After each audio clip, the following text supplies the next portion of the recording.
Comment entreprendre avec sérénité? C'est une grande question fondamentale pour réussir son entreprise, déjà pour arriver à se lancer, pour arriver à développer d'un point de vue commercial, d'un point de vue technique, pour pouvoir grandir, pour pouvoir être serein. Parce qu'évidemment, le but, si tu crées une entreprise, c'est d'arriver à vivre de ta passion, à être davantage indépendant, à bien gagner ta vie, à nourrir ta famille, à bâtir une entreprise qui, pourquoi pas, qui vive vraiment le plus longtemps possible, peut-être même que tu pourras transmettre soit tes enfants ou la revendre à un moment ou à un autre pour passer à l'étape supérieure, etc. Ça, c'est la question à laquelle j'ai commencé à répondre hier. Et on avait terminé l'épisode sur le doute. Et je t'expliquais que le doute, en fait, c'est une projection négative de la vie. Le doute est une projection négative de la vie. C'est-à-dire que, je vais donner un exemple, que un couple qui veut acheter une maison, il y en a un qui va, par exemple, c'est pas toujours comme ça, hein, il y en a un qui va être, oui, ok, très bien, on va faire comme si, et là, si j'ai tel problème, je fais ça, si j'ai tel problème, je fais ça, j'ai tel problème, je fais ça, et puis il y a l'autre part du couple qui va dire, ah mais ouais, mais si il se passe ceci, on va avoir tel problème, ah mais oui, mais si si on fait ça, on aura tel problème, mais si on fait telle action, on aura tel autre problème, et ainsi de suite. Ça, c'est le doute, c'est la projection négative. C'est comme si je te dis, viens, on prend juste là maintenant une bouteille d'eau, 500 € et on prend l'avion à Marseille et puis, je sais pas, on part en Bulgarie ou on part en Thaïlande. Peu importe. Et là, tu me dis, ouais, mais non, c'est pas possible parce que si je fais ça, qu'est-ce qui va se passer ici? Mais qu'est-ce qui va devenir de mon chat et de mon chien? Mais si on rate l'avion, punaise, on n'aura plus d'argent après. Mais si on perd voilà. Ça aussi encore, c'est une projection négative, c'est le doute. Et là où je ne suis pas d'accord, c'est que pourquoi accepter ce doute-là? Pourquoi l'accepter? Pourquoi l'accepter? Bien sûr, tous ces éléments-là sont réels, bien sûr, ils peuvent arriver, mais ce n'est pas la réalité. C'est la réalité, mais c'est qu'une portion infime de la réalité. Donc, à partir du moment où on comprend effectivement c'est qu'une portion infime de la réalité, il faut arriver à contrebalancer en projection, en projetant une vision positive, à quelque chose de plus constructif, quelque chose de beaucoup plus serein. Et c'est ça justement la réussite. La réussite, c'est arriver à faire une projection positive. Donc l'idée, c'est que quand il y a quelque chose qui te bloque, un doute, essaye de transformer ça en bonne question. La bonne question, c'est si je perds ma carte bancaire en voyage, qu'est-ce que je fais? Quelle alternative je peux préparer si je perds mes cartes de paiement? Voilà, par exemple. Donc l'idée, c'est d'amener des questions, donc une projection sur le temps, c'est de visualiser le voyage, comment il va se passer, alors le voyage au sens figuré comme au sens propre, hein, c'est comment je fais à tel moment. Hier aussi, je te disais justement que c'était mieux de raisonner en termes de jalons, en termes d'étapes, et non pas en termes de planning. Donc, si tu n'as pas écouté l'épisode d'hier, moi, je t'invite vraiment à l'écouter parce que c'est très important. Alors, je vais te poser un lot de questions, et c'est ces questions-là qui vraiment font la valeur de ta stratégie. C'est ça qui va faire que tu vas pouvoir entreprendre avec sérénité. Aujourd'hui, j'ai envie de te demander à combien tu évalues la valeur de ton entreprise. Si tu as une entreprise qui existe depuis 1 an, 2 ans, 3 ans, 4 ans, à combien tu évalues la valeur de ton entreprise? À combien tu évalues la réussite de ton projet? À combien tu évalues la réussite de ton projet? Quelle est la valeur de ta maison, de ton couple, de ton projet de vie? Quelle est la valeur de ta maison, de ton couple et de ton projet de vie? Ensuite, tu peux te demander comment organiser ton projet puis lancer ton entreprise. Si tu es dans une phase de lancement et que tu hésites ou que tu es sur le point de te lancer, comment organiser ton projet puis lancer l'entreprise? Comment développer tes ventes? Comment créer un blog et une chaîne YouTube pour recruter des clients? Par exemple, c'est ce genre de problème qu'on peut se poser en tête. Et l'idée derrière ça, oui, mais si je développe mes ventes, alors par exemple, tu vas avoir en tête passer des coups de fil. Alors, passer des coups de fil, tu vas te dire, ah ben oui, mais les clients vont me dire ça, ceci va se passer cela, machin. Oh, hop, doucement, Mike. Là, tu refais une projection négative, tu refais du doute. Si le client te dit ça et que tu ne sais pas quoi dire, prépare-le en amont. Si tu n'aimes pas passer des coups de fil, il y a d'autres manières de prospecter. Découvre-les. LinkedIn, les réseaux sociaux, Internet au sens large, faire partie de réseaux d'entrepreneurs. Bon, bref, ok, il y a plein de trucs. Mais s'il y a un truc qui te pose problème, s'il y a un truc qui t'amène des doutes, pose-toi la bonne question. Alors, la question vraiment qui vaut 10 000 euros, en fait, c'est ça que je vais te dire. Alors, c'est rien d'extraordinaire. Mais pourquoi tu es entrepreneur ? C'est pas, mais pourquoi tu es entrepreneur, bordel de Dieu de merde ? Non, c'est pourquoi tu aimes être entrepreneur ? Pourquoi tu es entrepreneur ? Qu'est-ce qui te motive à régler le problème que tu règles aujourd'hui pour tes clients ? Si tu es un dépanneur informatique, qu'est-ce qui te plaît à aller dépanner tes clients ? Qu'est-ce qui te plaît à prendre à bras le corps le problème du client pour le transformer en quelque chose de positif pour le client ? Et là d'ailleurs, par hasard, tu ne fais pas de projection négative, tu n'as pas de doute. Si tu es, admettons que tu es expert informatique, que tu dépannes tes clients au niveau informatique. Tu te dis pas, ouais, mais si le client il m'amène un driver que je connais pas, ouais, mais si le client il m'amène un truc que je ne maîtrise pas, tu te dis pas tout ça. Tu dis, si le client m'amène pas, si le client m'amène un problème que je ne sais pas résoudre, j'irai voir sur tel site pour avoir la ressource, ou j'appellerai tel collègue pour apprendre. Mais c'est la même chose pour ton projet d'entrepreneuriat, ton projet d'entreprise, pardon. L'idée, c'est pourquoi tu es entrepreneur, pourquoi ça te tient tant à cœur, pourquoi cette mission te tient tant à cœur. Ok ? La deuxième question, donc cette partie, cet ensemble qui vaut 10 000 euros, c'est le quoi. Il y a le pourquoi et le quoi. Qu'est-ce que tu veux obtenir ? Quoi ? Qu'est-ce que tu veux faire ? Où est-ce que tu veux être dans 2 ans ? Décris-moi le lieu et comment tu te vois dans 2 ans. Alors, je me vois dans une maison avec des murs ocre, un sol lisse, une belle véranda complètement vitrée, une grande véranda dans laquelle on peut mettre un canapé en forme de U avec une table centrale, avec sur un côté une grande bibliothèque remplie de mes livres préférés d'histoire et d'archéologie. Puis la véranda nous donne sur un jardin avec une magnifique haie de rosiers. D'herbes douces, et puis derrière au fond on a une sorte de fontaine avec un bac avec des poissons rouges dedans, et puis juste après on a une piscine. Voilà, décris-moi la situation matérielle, émotionnelle, de couple, de famille, etc. dans laquelle tu veux être dans 2 ans. Par exemple, prends un papier et un crayon, tu peux faire pause sur la vidéo et décris-moi exactement comment tu te vois, où tu te vois dans 2 ans. Ça, c'est le quoi. Ok ? Il y a le pourquoi tu prends à bras le corps ce problème, et le quoi, c'est comment tu te vois. Alors, moi, je t'ai invité à décrire ta maison, mais ta famille, comment tu te vois parler à tes clients, et donc, tu peux aussi décrire l'entreprise, comment tu l'imagines, comment employer les bureaux, la couleur des sols, où est-ce que tu seras, est-ce que tu vis dans un hôtel, dans un avion, est-ce que tu... Voilà, définis tous ces points-là, le plus spécifique possible, le plus précis possible, avec un maximum de détails. Envoie la sauce, vas-y, envoie le détail. Tu prends un fichier Word, tu décris tout ça, tu prends un papier et un crayon, tu écris. L'idée, c'est vraiment de décrire le plus précisément possible.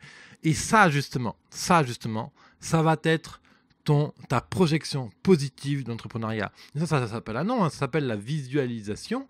Et l'exercice que je te propose juste ensuite, quand tu as décrit la maison idéale, la famille idéale, tout ce qui serait important d'avoir dans 2 ans et d'avoir réussi dans 2 ans, tu vas typiquement sur Google Images ou sur Pinterest, tu choisis 2, 3, 4, 5, 10 images ou 20 images, comme tu veux, qui correspondent à la situation que tu souhaites avoir dans 2 ans. Et tu assembles ces images dans Word, tu fais un patchwork, tu fais un sorte de tableau, on appelle ça un mood board exactement, donc un tableau d'humeur. Et là, sur ce vision board, sur ce mood board avec les photos, donc si tu rêves d'une maison comme ça, un bureau comme ça, une entreprise comme ça, tu as le type de relation compagnie, tu fais ça sur une page A4 et tu l'imprimes en couleur et tu le mets sur le frigo, tu le mets dans la salle de bain, tu le mets au-dessus du lit, tu le colles au plafond, comme ça quand tu es couché dans ton lit, tu le vois au plafond, tu le mets sur la porte de la maison, tu le mets dans la bagnole, quoi. partout, partout, partout. Ça peut sembler complètement bizarre aujourd'hui. Si tu entreprends et que tu es en couple aujourd'hui, que tu fais ça, là, ta compagne ou ton compagnon dit mais il est allumé, mon chéri, il a perdu un plomb, il a pété un plomb. Ou tu expliques et t'inquiète pas, la méthode sera tout à fait acceptée.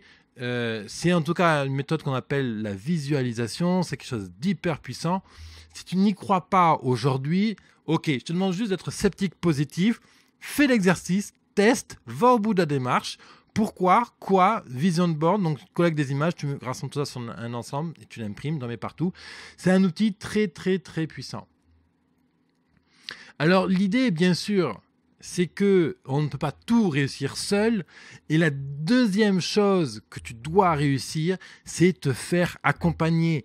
L'investissement, le premier investissement sur lequel tu dois... la première chose sur laquelle tu dois investir, c'est toi. L'erreur extrêmement fréquente que font beaucoup d'entrepreneurs, admettons des coachs, moi j'en croise beaucoup des coachs et des consultants qui se lancent, ils sont tout contents machin, ils savent qu'est-ce qu'ils vont faire, les trucs. Alors ils louent un nouveau bureau, ils achètent une belle table, un beau bureau, un beau fauteuil, un beau PC portable, une belle lampe, machin, tout le bordel, ça leur coûte, ils crament 5 000 € là-dedans. Ils n'ont toujours pas de clients. Et en attendant, ils n'ont pas les compétences pour prospecter, savoir où aller sur Internet, etc., etc. Ils n'ont pas investi en eux, ils ont investi sur du matos. Et le matos, on s'en branle, on s'en fout. Excuse-moi du langage. Que j'ai une tablette sur Facebook ou un super micro machin, on s'en fout. Si aujourd'hui tu veux faire de la vidéo, tu prends un kit main libre et tu enregistres avec ton smartphone. Terminé, basta. Ok, ce qui compte, c'est passer à l'action. Hier, je te parlais de mouvement. L'entrepreneuriat, c'est une suite de mouvements. Et plus tu bouges, plus ça entraîne du mouvement. C'est comme quand on fait du vélo. Quand tu commences à faire du vélo, tant que tu t'arrêtes pas, eh ben, tu tiens sur tes deux roues. L'entrepreneuriat, c'est la même chose. Une fois que tu es lancé, tu es dans le mouvement. Nourris ce mouvement.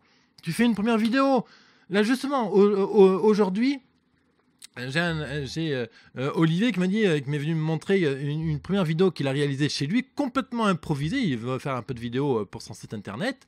Et voilà, il est venu, regarde, David, qu'est-ce que t'en penses? Voilà, total impro. J'ai demandé à mon fils de me descendre la caméra. Il l'a mis en route, il a filmé. Et c'est ça qui compte. Bien sûr, le son est médiocre parce qu'il n'avait pas de micro, etc. Mais il a fait la première vidéo. C'est ça qui compte. N'accepte pas le doute, refuse le doute, mets le doute aux chiottes. Voilà, c'est ça que je veux dire. Accepte le positivisme, une bonne hygiène de vie, quelque chose de sain. Je ne te demande pas de te transformer du jour au lendemain. Je ne te demande pas d'être parfait. Tout le monde s'en fout d'être parfait. Il faut être comme on soit, comme on est. Il faut voilà, s'accepter tel qu'on est. Voilà, tu as un grain de beauté là, tu n'as pas la coupe que tu veux, tu n'as pas le PC qu'il te faut pour bien bosser et compagnie. C'est pas grave. Entreprends. Rappelle-toi que tout est possible. Tout est possible. Alors ça, c'est vrai qu'en France, on a beaucoup de mal avec cette phrase, mais moi, ça m'éclate. Sur Internet, j'essaierai de te mettre une référence, mais dans la description de la vidéo ou sur le blog, que je vois des types qui font du skateboard en haut de gratte-ciel, qui font des dumpings, des machins avec des vélos, qui sautent d'une falaise, je sais pas trop où, qui font du saut en parachute, des trucs complètement complètement allumés les types quoi. Ou rappelle-toi comment il s'appelait celui oh putain, je l'ai pas préparé à l'avance. Ah merde, tiens, ça m'échappe. Le type qui marche sur un câble et qui a marché comme ça, qui a marché sur un câble pendant 1 heure en haut des 2 tours de Wall Street Center. De Wall Street Center, il y a un type Jean-Pierre, je crois, Pierre, je sais plus comment il s'appelle. Je suis désolé, il y a un film qui est sorti sur lui il y a pas très très longtemps, il y a 1 an peut-être, 1 an, quelque chose comme ça. J'étais en Inde quand je l'ai vu et j'ai vu le film en 3D, puis c'était vraiment un beau film. Voilà, le type. Il a mis en place la structure qu'il fallait pour le fil, c'est le cas de dire, le fil qui reliait les 2 tours du Wall Street Center, et il s'est lancé. Son équipe avait du doute parce qu'elle faisait une projection négative. Lui, il était dans une projection positive. Il était bien conscient des dangers qui pouvaient lui arriver, surtout qu'en plus, ce qui est extraordinaire dans sa démarche, je suis désolé, je ne me rappelle plus de son nom là maintenant au moment où j'enregistre, c'était un exemple là qui me vient et qui n'était pas prévu à la base. Il n'a pas de sécurité, il n'a pas de harnais de sécurité. Et il va marcher comme ça pendant 1 heure. Et en plus, un truc qu'on apprendra plus tard, c'est qu'il avait une petite blessure au niveau du pied. Donc, voilà, tout est possible. Si tu veux, mais tape vidéo impossible, vidéo, je sais pas moi, Extreme Sports, par exemple, sur YouTube, tu vas trouver des trucs hallucinants. T'as encore une chose, tu sais, il y a 2 ans, 3 ans à peu près, Red Bull a financé le saut depuis l'espace. C'est un type. Ils l'ont mis dans une capsule, ils l'ont fait monter dans l'espace. Alors je sais plus à combien de kilomètres d'altitude, mais un truc bien carbiné quoi. Et le type, il a sauté dans l'espace. Il était, je sais plus à combien de centaines de kilomètres heure pendant sa chute. Voilà, ça a été fait avant et on n'a pas dit c'est impossible. Et ils l'ont fait. Et tu sais quoi le truc? C'est que Red Bull donc lance cette démarche. Donc le projet scientifique démarre, la création de la capsule, comment ils vont faire monter la capsule, compagnie, ils choisissent le bonhomme qui va être dans la capsule pour faire le saut. Et au moment des premiers essais, tiens-toi bien, ils vont découvrir que le type est claustrophobe. Le type qui était sélectionné pour faire le saut depuis l'espace, donc il doit être enfermé dans la capsule le temps de l'ascension dans l'espace, est claustrophobe. Et la mission va être retardée d'1 an et demi pour faire le travail nécessaire d'un point de vue psychologique. Et je ne sais pas comment ça se passe pour transformer quelqu'un qui est claustrophobe en quelqu'un qui n'est plus claustrophobe. En tout cas, pendant 1 an et demi, la mission est retardée et le type va travailler sur ce problème d'être enfermé dans cette capsule jusqu'au jour où il va vaincre cette problématique et il va être capable de faire le saut. Donc ça, c'est vraiment quelque chose qu'il faut retenir en tête. N'accepte pas le doute. Accepte une projection positive, visualise, construis le vision board que je t'ai proposé de réaliser. Construis-toi un lot d'étapes à franchir pour réussir ton projet, et non pas en termes de date, mais en termes d'objectifs. Finir mon site internet, avoir tant de clients, avoir tant de clients à tel endroit en France et que je délivre tant pour tel chiffre d'affaires, et ainsi de suite. C'est ça que je voulais te dire aujourd'hui. C'est tellement important. C'est la base de l'entrepreneuriat. Alors, c'est vrai que là, j'étais très overbooké jusqu'à présent, c'est pour ça que je n'avais pas relancé. Mais là, j'ai quelques places qui se libèrent. Tu sais, j'offre 8 sessions de coaching gratuites par semaine, 8 sessions de coaching de 30 minutes.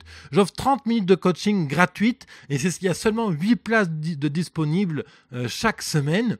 Et ça se passe sur business100.fr/je réserve ma place. Je réserve ma place. L'adresse s'affiche en bas ici. Où tu peux cliquer sur lui comme info juste là, ou si tu m'écoutes depuis iTunes ou SoundCloud, dans la description, tu as le lien aussi. Tu t'inscris, tu mets ton prénom, le téléphone et l'email, je crois, c'est un truc tout con. Et moi, derrière ça, je te renvoie un petit email pour te proposer différents rendez-vous. Et l'idée, c'est que c'est gratuit, hein, ça n'engage à rien. Et pendant ces 30 minutes, on fait un point, on te décape le business. Et là, je vais t'amener de la projection positive. Et à la fin de ces 30 minutes, tu pars avec un début de plan de bataille détaillé, précis, voilà, que même je te fais un résumé aussi et que je t'envoie par email. Donc voilà, 30 minutes pour établir un bilan et que tu repartes avec un plan de bataille précis pour vraiment être davantage serein et pour vraiment construire du business qui marche. C'est ça qu'on veut vivre, notre passion. C'est à ça qu'on croit tous les deux, toi et moi. Je te retrouve de l'autre côté sur business100.fr/je réserve ma place. Clique sur lui comme info, une petite carte là pour y aller. Et puis, je te retrouve demain. Demain, on parlera de concentration et je te donnerai quelques petites formules toutes bêtes pour vraiment comprendre où est-ce que tu perds du temps et où est-ce que tu es bon. Bon après-midi. Moi, je te retrouve. Réserve ta place parce que les créneaux vont vite partir. Et moi, je te retrouve demain à Entrepreneur. Bye bye.